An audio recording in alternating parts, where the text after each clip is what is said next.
Super excited for today's Coffee and Closers. Wendy is speaking, and she was in a previous episode of Coffee and Closers, and it was phenomenal. And I applied a lot of the key learnings from her first talk to my business, and I have benefited directly from the advice that she's given. And so I'm really looking forward to what she has to say today. Then next, I've got a couple of calls with clients and then a networking meeting over lunch. It's a full day, but it's good to be busy and couldn't be more excited for the future of my company.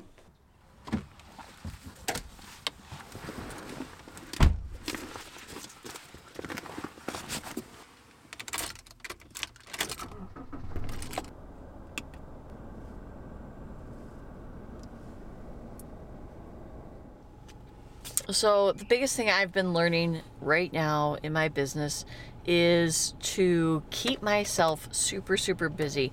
If I fill up my schedule, I do better under pressure. If I have no structure or it's an open week to do with it whatever I want, I don't really do well. And so this is a season of life where things are really ramping up, and I'm grateful for it because I can feel like a new gear in my gearbox that I get to hit. I hope that's the appropriate metaphor. And just so excited, so encouraged about finding this new gear because life is better when it's full. And so my takeaway and something I would share with you is how can you fill your life up with the right things that are going to make a difference either to your business or to your relationships, your life, your friendships, your marriage, etc. Sow into the right things and cut out the crap. That's what I've done, and we killed our TV, and it's been a world of difference, and I am getting more done for my business than ever before. So anyways, I'm gonna go to Coffee and Closers, and I'll see you inside.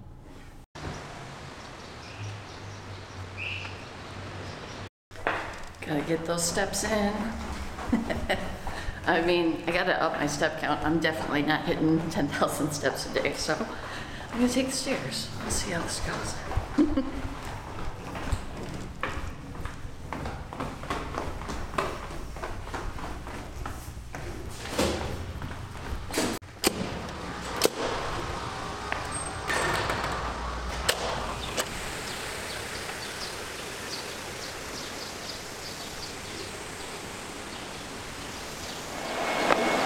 Networking meetings are always challenging, but I always feel better after I do them. They're kind of like a workout for my introvert soul, and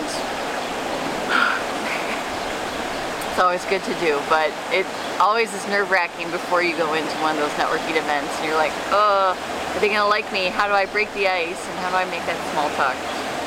But we're gonna push through because that's how growth happens.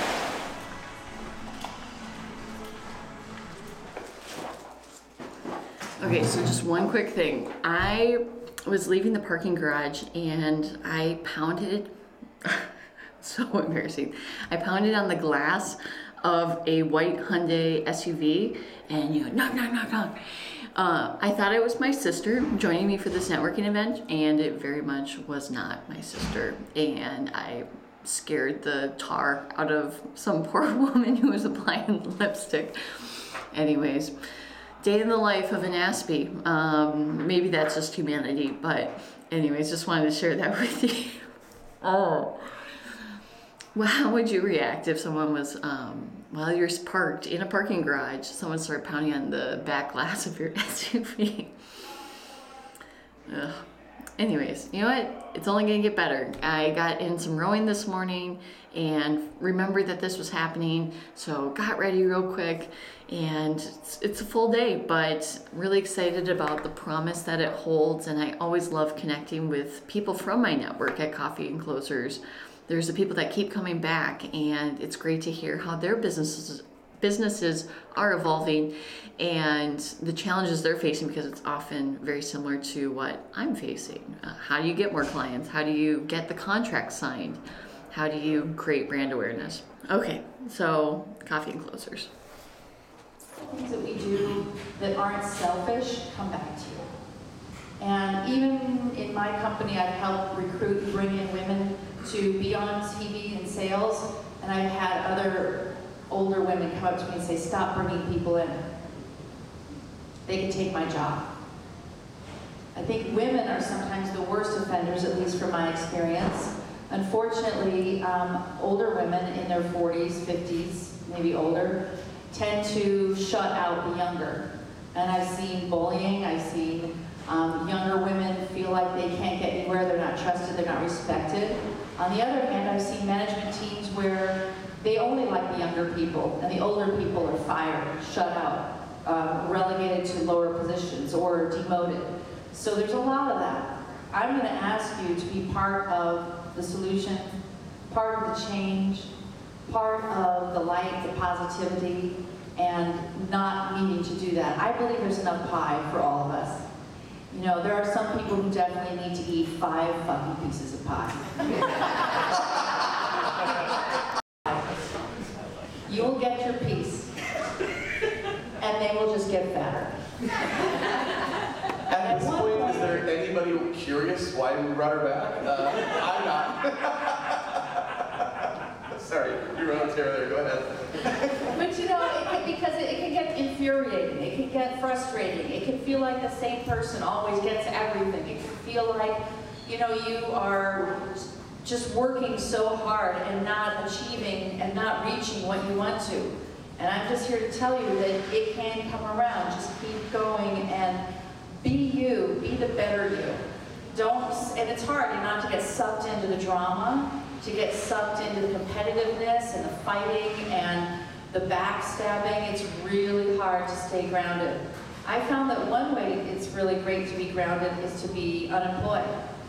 Because once you're unemployed, not only do you have time to go to Bible study or to rethink your life or to reprioritize yourself or to realize, wow, you know what, I only have this many work years left in general, right? If you're going to be employed by a company, I feel like there's an end date. I think we can all agree, your 60s, how hard is it to get employed? I can't imagine how hard that would be. And I have friends who are veterans who are looking, you know, who look for work. It's not easy.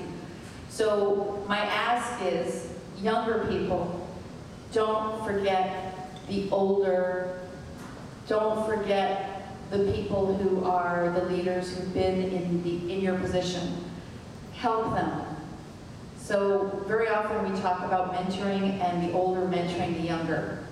There are points in your life when you're going to see an older is having a tougher time, or you can see them getting shut out in your work environment. I'm going to suggest to you to try to not be that person that just discounts them and says they're old, they're done. And you know what, even if it means maybe lowering their pay and offering them the position or a position at a lower pay is better than nothing. I wish companies would even consider taking employees that they're thinking of letting go because of their pay scale or the position, or they're too old for this part of the industry, and putting them. And I know older people are generally doing a lot of consulting after their career's over. Someone tells them it's over.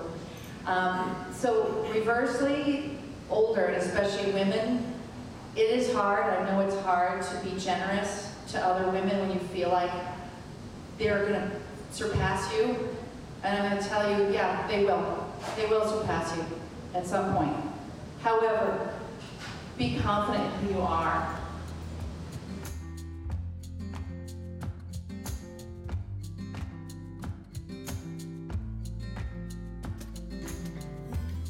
Going to a networking event can feel like a workout. You don't maybe want to do it going in, but you always feel better after, and I definitely feel better after going. So if you're on the fence about going to a networking event, just do it. You'll feel better, and it's definitely worthwhile.